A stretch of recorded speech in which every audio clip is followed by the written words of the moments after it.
call the meeting to order.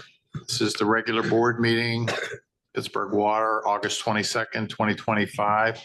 The board did meet in executive session for some updates on its critical projects. No votes were taken. So we'll move to the roll call. Mr. Shuley? Here. Ms. Strasburger? Ms. Lever? Here. Mr. Domock? Here. Ms. McCormick Barron? Here. Mr. Bay? Here. Mr. Chair, we have a quorum.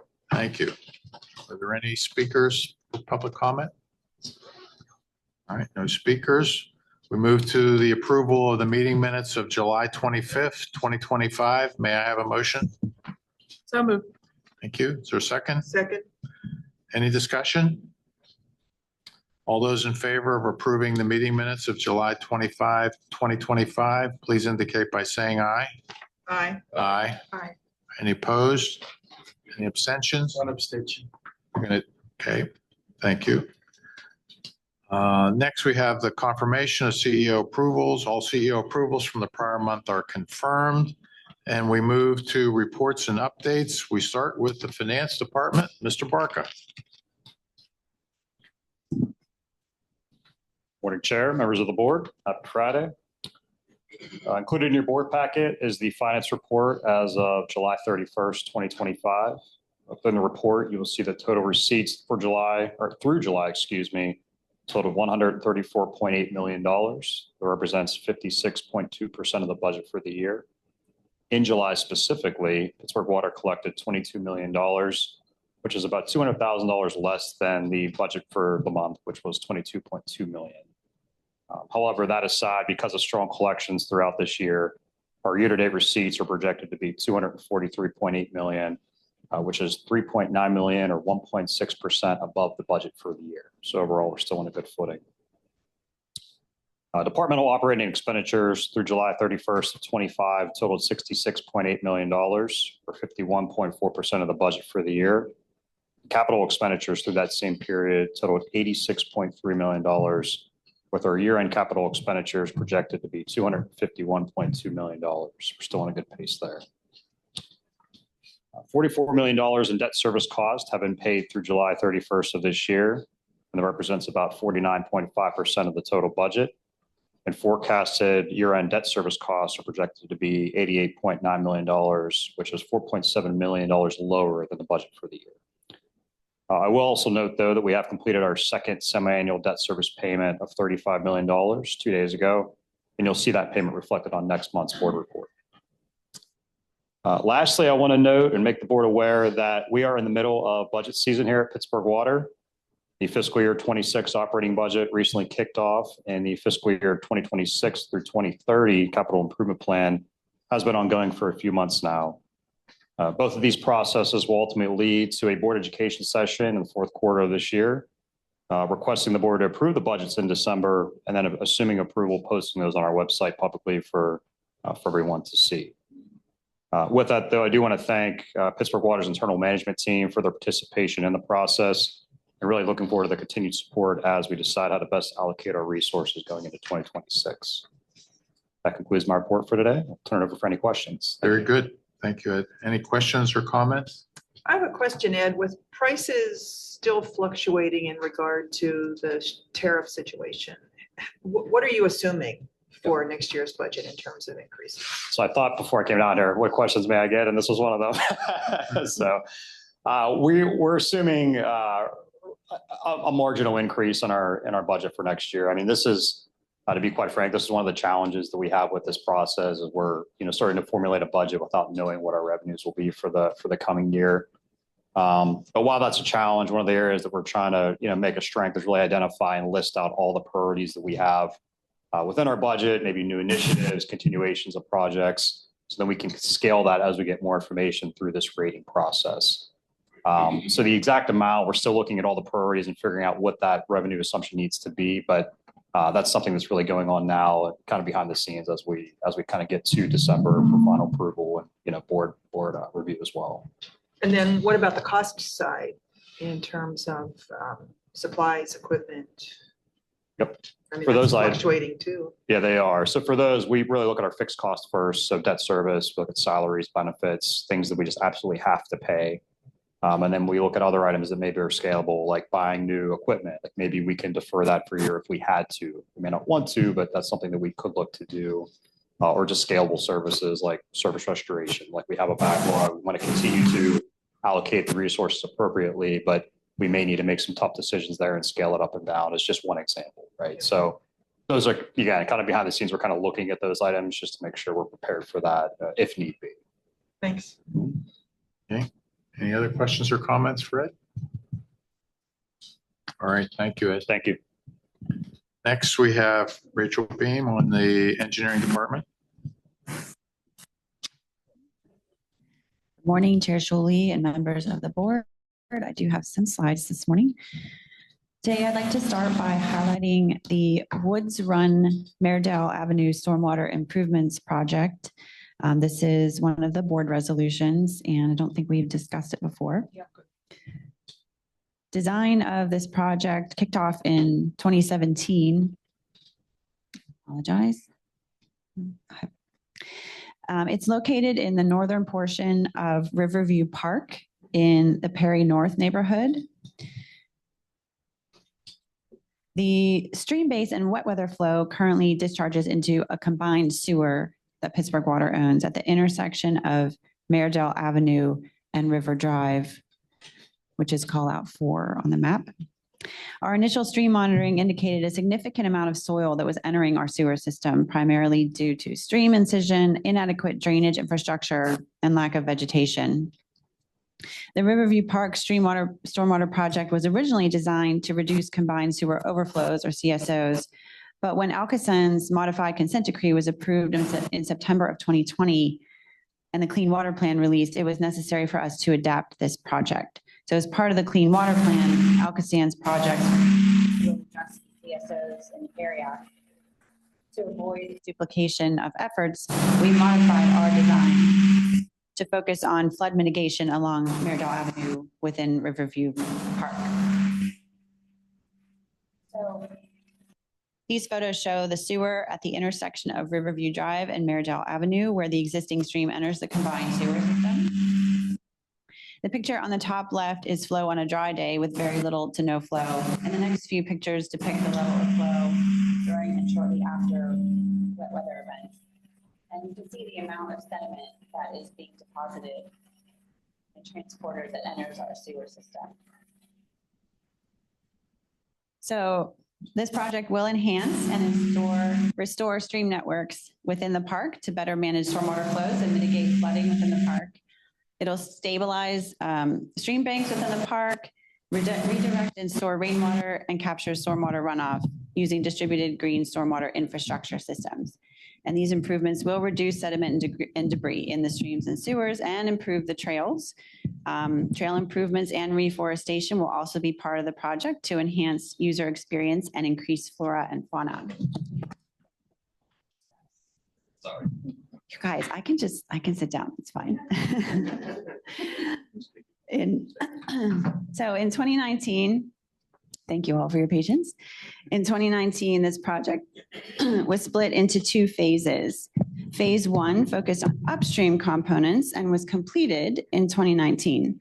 Phase 2 will focus on the lower components, and this included stream restoration and required a joint permit from the PA Department of Environmental Protection and the Army Corps. Phase 1, which is what's shown here, included green stormwater infrastructure along Riverview Drive near Watson Run, as highlighted in orange on the map.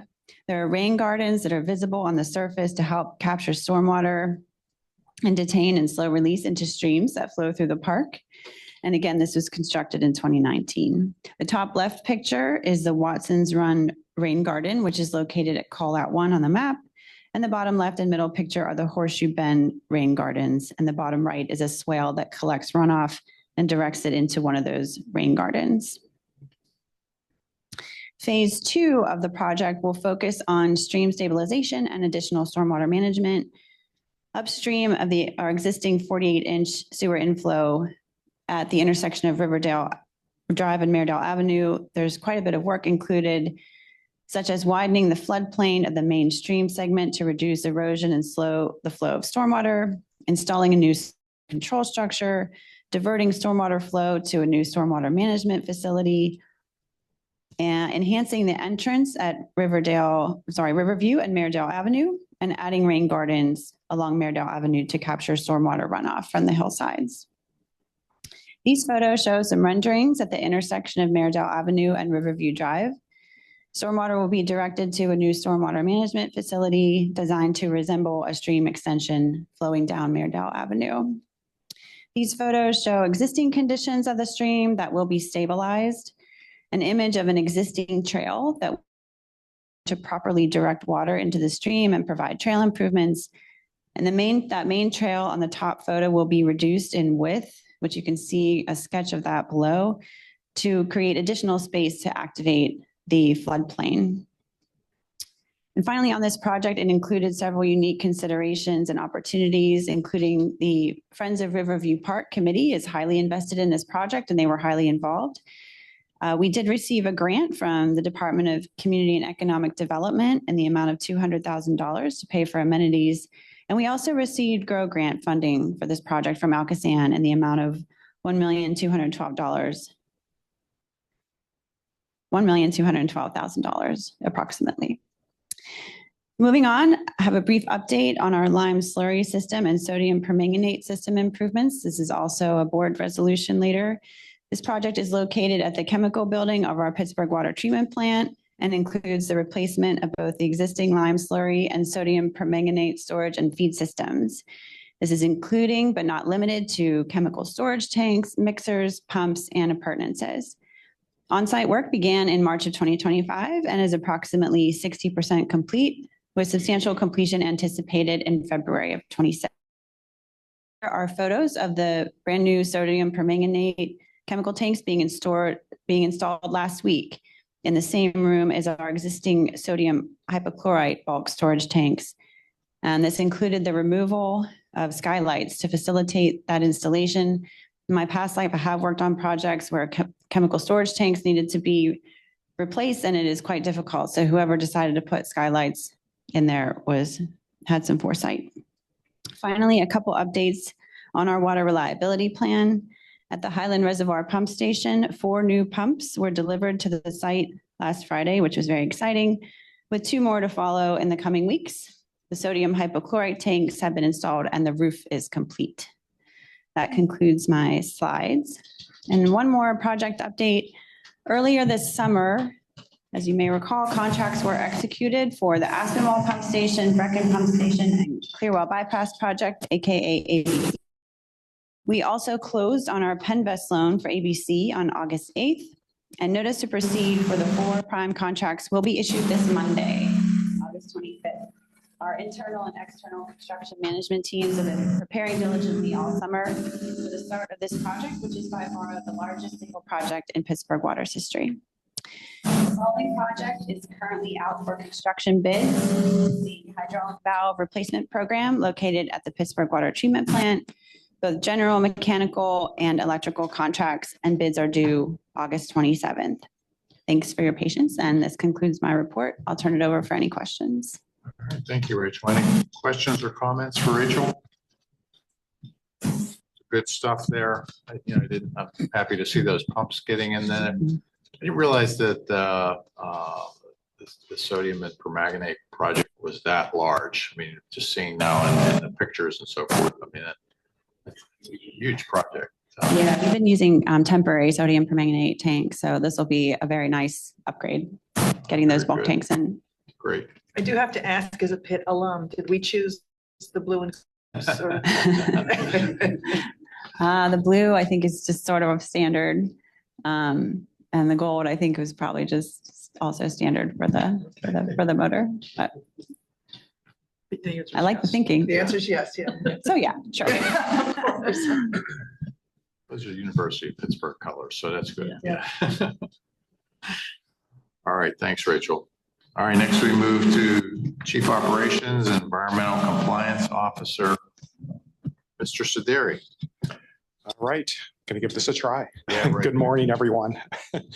So this month, I wanted to provide the board with an update on Pittsburgh Water's compliance with various orders and agreements that we have. I'm very happy to report here that over the last couple of months of this year, with the support of the board and the effort of our staff here at Pittsburgh Water, we've closed out several of our regulatory obligations, and we continue to advance our mission to protect public health and the environment through the delivery of safe and reliable water services with that commitment to future generations. The three that we have closed out in May of this year, Pittsburgh Water received notice that our November 2017 corrosion control and lead service consent order and agreement obligations were satisfied, and it was closed out by DEP. This consent order in regards to lead helps really establish Pittsburgh Water's lead response. And while that order is closed out, Pittsburgh Water certainly remains committed to maintaining our corrosion control program and completing all of those lead service line replacements. Right now, our water quality group is currently completing a round of lead testing, a compliance round of testing, and we'll make those test results available later this fall once those test results are complete. The second obligation that's been closed out occurred in July of this year. Pittsburgh Water received notice that on May of 2021, construction prior to authorization, interconnect valve pits, and our chemical unloading consent order and agreement obligations were also satisfied, and that one has been closed out. Under that particular consent order, Pittsburgh Water had developed some new processes to implement a permit check step prior to construction. We implemented annual staff training for some of our chemical receipts at the water treatment plant, as well as completed infrastructure improvements to various vaults that we have out in our system. Once again, some of those programs, those trainings and inspection programs will continue even as this order is closed. And the final one that has been closed out, I'm happy to report here at the end of July, Pittsburgh Water received notice from the EPA that our September of 2021 administrative agreement was terminated and that there was no further obligations that we had under that agreement with EPA. Pittsburgh Water was actually released early from our administrative agreement based on reporting from our independent monitor, who recognized the progress and changes that we've made as an organization under our environmental compliance and ethics program. Again, while this agreement has been terminated, I can assure you that our environmental compliance and ethics program remains in place, and just as safety this is a part of our culture here at Pittsburgh Water. Now, these three have been closed out. However, we do maintain two open obligations. The first is in August of 2020, storage tank consent order and agreement that Pittsburgh Water entered into after we self-identified three tank systems at our chlorine booster stations, which did not meet storage tank design requirements and were not registered appropriately. After entering into this consent order, we have registered those tanks. We've implemented monitoring and inspection programs, and through our engineering department are executing projects to upgrade those pumps or those booster stations. The one at Heron Hill Reservoir was completed earlier this year. We have two remaining, one at the Highland Reservoir Pump Station that Rachel just spoke of, as well as our Lanford Reservoir Booster Disinfection Project. Both of those are scheduled to be completed here pretty shortly. They're in the final stages of construction, at which time we anticipate that consent order being closed out as well. And then the final obligation that we currently have is our September of 2024 Water Reliability Plan Consent Decree. This consent decree really reconfirms our commitment to improvements of critical water infrastructure and replaces the September of 2019 consent order with an updated compliance schedule for remaining projects. This is all in relation to our water reliability plan that, again, you've heard Rachel talk quite a bit about. The remaining activities on this consent decree are a project for design and construction of our Aspinwall and Fox Chapel interim feed project. The ABC project that Rachel just mentioned, the Aspinwall Pump Station, Brecken Pump Station, and Clearwell Bypass construction project. And then finally, the Clearwell replacement design and construction are all covered under this consent decree. And it's going to take a little while to get some of these major projects done. So the consent decree schedule and projects are carefully coordinated and are scheduled to be completed in early 2034. So these will be continuing over a number of years as we have some long construction projects for some of these major activities. So I certainly have simplified the efforts that Pittsburgh Water has taken to achieve compliance with all these orders and agreements. But I am appreciative of the board's support, as well as the work by our Pittsburgh Water staff, consultants, and our contractors to close out these obligations. Finally, a quick note on the operations side. In July of this year, our laboratory performed 2,468 tests for water quality on our drinking water in both the treatment and distribution systems, and continues to confirm that we maintain both a high quality and safe drinking water supply for our customers, meeting and exceeding all of our regulatory standards and requirements. There was no exceedances or exceptions in this last month. Concludes my report. Again, questions on compliance or ethics by any of you or our staff, contractors, consultants, please contact me. So, thank you. Questions or comments for Frank? I just want, for the record, I just want to say that I know it was a lot of work for you personally and for staff, but I wanted to at least for the record indicate that I really enjoyed the approach that the independent monitor took with Pittsburgh Water. It was an approach that was disciplined, but still practical from what we could achieve. The recommendations that they made, we did our best to comply with, but they were very pleasurable, I think, to work with, where they didn't take a strong anti-Pittsburgh Water role. And I think the results speak for themselves, that we had really good results. We had some improvements to the authority, and I'm happy that we were released early. So save some time and money for everyone. So thank you very much. Appreciate all the work you did, Frank. Yeah, thank you. Okay, finally, let's have the Chief Executive Officer report. Will? Thank you, Chair Shuley, and good morning, members of the board, public, Pittsburgh Water staff. Thanks for bearing through our audio visual issues. My understanding is that the wireless mics are great, but Duquesne Light is doing some work in the area and we're picking up some interference. So I'll try to make my marks brief because I'm not getting feedback now, but I may in a few seconds. I do want to call attention. You may have observed in the performance report for July that we had a really fantastic month in terms of our safety statistics. So we really were reporting 0 reportable incidents. This is hopefully a trend that we will continue. We are trending in below last year's levels year to date. And I want to remind those in attendance that part of what we are really focused on this year is our Safe People, Safe Water program, which is a system that we are encouraging our employees to work with managers to identify safety challenges and get to the root cause of those challenges and address them for the benefit of our worker safety.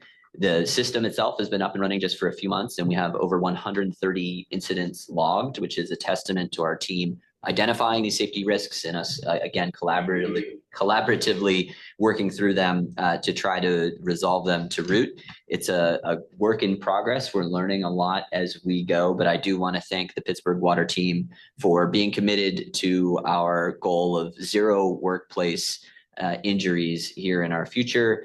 And you'll continue to, as the year goes by, we'll continue to keep you updated on the Safe People, Safe Water. So I'm hoping that some of the great stats that we saw in July were attributable to our intentional effort there and the trainings that we've done along safety. I also want to call out that August is Water Quality Awareness Month. Everything that we do at Pittsburgh Water is rooted in the importance of water quality. Our annual drinking water quality report is a great place for folks to just get a snapshot. Our public affairs and water quality team work to pull that together each year of all of the various monitoring and the results that we have. We continue to see very low levels of lead detected at homes that still have lead service lines. Hopefully everyone in the room knows our goal is to get all of the lead service lines out of our residential system by 2027.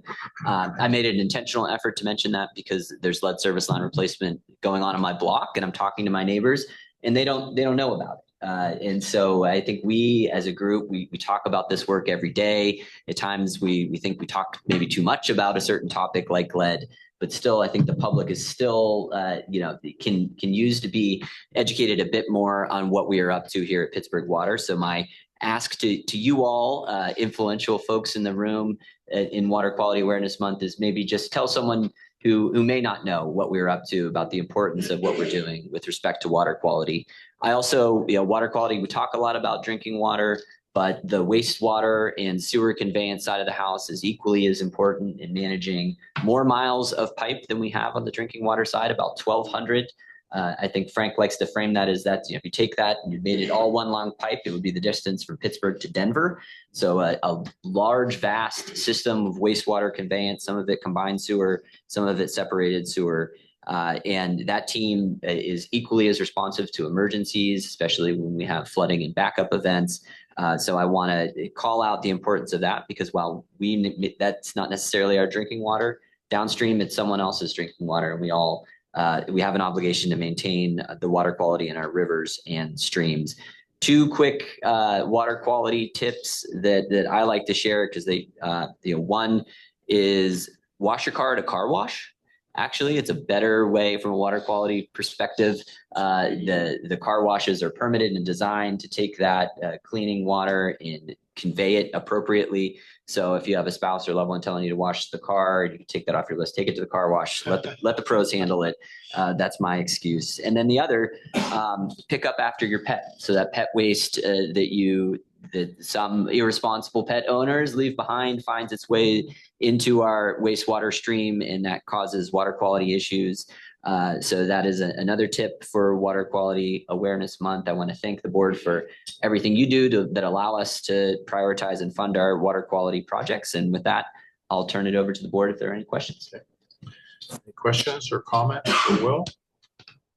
I just want to offer my congratulations again for being featured in the Pittsburgh Business Times as one of the personalities of Pittsburgh. So, that was a great article, and nice to see that you got some acknowledgement and acknowledgement for the authority. So it was a good thing. All right, we'll move to the resolutions. We start with resolution number 77. William B.J. McFadden. Morning. Good morning. Resolution number 77, approving the award of locating and identifying underground facilities to T2 utility engineers. This is out of the operating budget in the amount not to exceed $4,599,667.79. Thank you. May I have a motion? Motion approved. Thank you. Is there a second? Second. Any discussion? All those in favor of resolution number 77, please indicate by saying aye. Aye. Are there any opposed? Any abstentions? Resolution number 77 is approved. We move to resolution number 78. I'm going to take a quick pause and move the microphone, All right, which we okay. think is the culprit for the feedback. All right.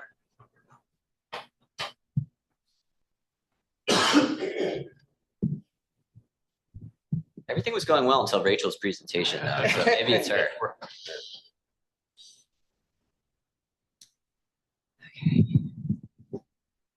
Thank you, tech support. Resolution number 78, approving the amendment of a professional services agreement for the 2023B Neighborhood-Led Service Line Replacement Contract B to AECom Technical Services, capital budget $489,807.54. This amendment allows us to add additional service lines replacements to our budget. We had some remaining budget available through our Penvest loan, so we're adding about 400 sites. That's the primary reason for this amendment. Thank you. May I have a motion? Motion to approve. Thank you. Is there a second? Second. Thank you. Any discussion? I have a question, Rachel. It talks about the prioritization model, and it says it considers populations most sensitive to lead exposure. And that's the first time I remember seeing that phrase. I've probably seen it before, but can you explain how that's determined? Populations most sensitive to lead exposure? Yes, so we look at data that includes, so that would include women of childbearing age. We also look at children, and we look at lead levels that we get from the Allegheny County Health Department. Those are some of the main things that we look at. That's not all of them, but those are some of them.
level of service for flooding risks, which will also account for recent improvements that Pittsburgh Water made to the M29 sewer shed since the last monitoring period.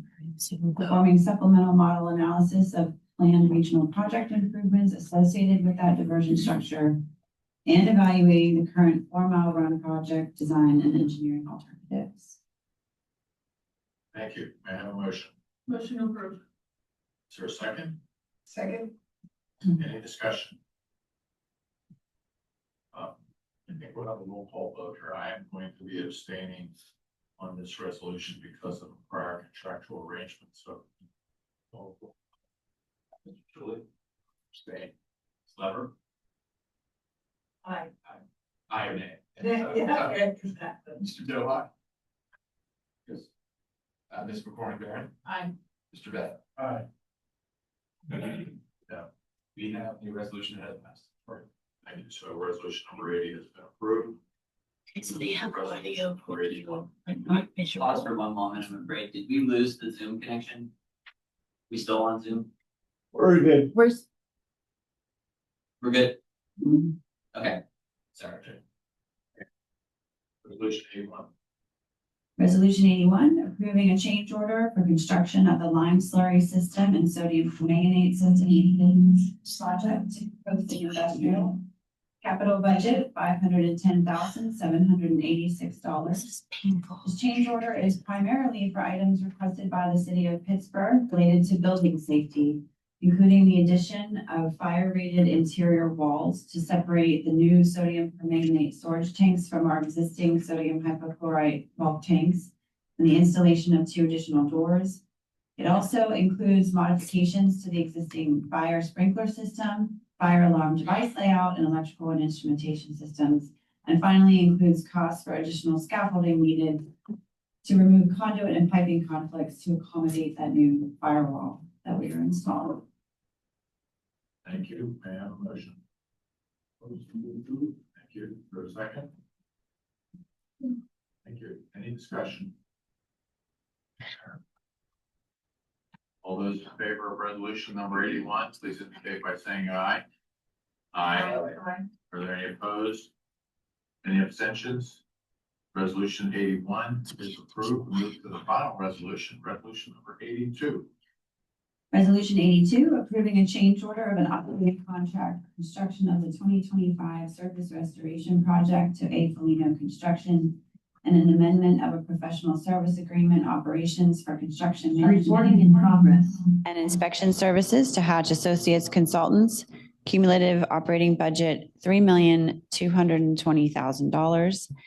This change order is the result of finance and engineering working together to identify additional budget available in the operating budget to allow us to perform additional surface restoration sites. So this is going to allow us to add 140 sites to the contract for this paving season. We do have a backlog of sites, 811 as of July 21st. So anything we can do to cut into that backlog is very helpful, and appreciate finance's help in identifying some additional funds from our operating budget. Thank you. May I have a motion?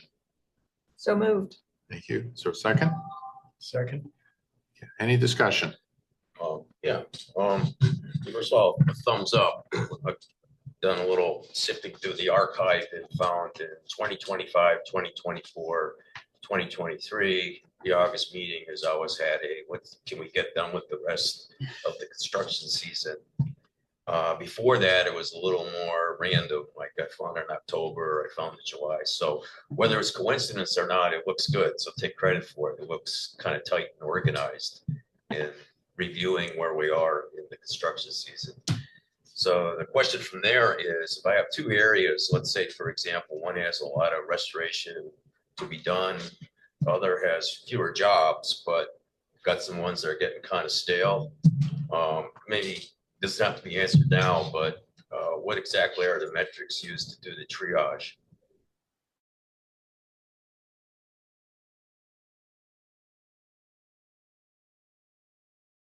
to stay on top of that. We do have a pretty robust method for determining where we're going to pave these sites, and probably will be presenting on that in September. It won't be me, but we do, and one of our criteria is to ensure that no site goes longer than a certain period of time. So we are looking to try to make sure that that sites don't age too terribly long. We also prioritize environmental justice areas, for example. That's one of our criteria. And we tend to, since 1 or 2 years ago, we started grouping sites by ward. So we issue them to the contractor by ward, so that creates efficiency. So they're not running all around to different areas, and it makes things more financially efficient. So it's a combination of a number of things, and it's been working pretty well, and we keep improving it every year. Yeah, kind of figures a lot of factors. Yeah. I know there's a bit of forecasting earlier in the season involved here too. So to what extent does the forecasting take into account to where things could be in August?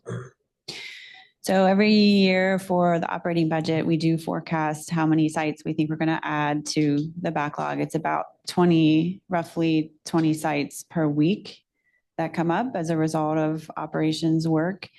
And we request budget, and we work out as much budget as we can get, as we can afford. And then we work with what we have and just try to use that money as efficiently as we can. Thanks. Sorry about the microphone incident earlier. Oh, no problem. All right. Any other questions or comments? All those in favor of resolution number 82, please indicate by saying aye. Aye. Any opposed? Any abstentions? Resolution 82 is approved. Thank you, Rachel. Thank you. That concludes the business for today. Does anyone else have any additional items to bring forward to the board? As we approach the end of summer and the beginning close here to Labor Day, it's hard to believe that the summer is almost over. But in any event, take a motion to adjourn. So moved. The second? Second. All right. Meeting is adjourned. Every year.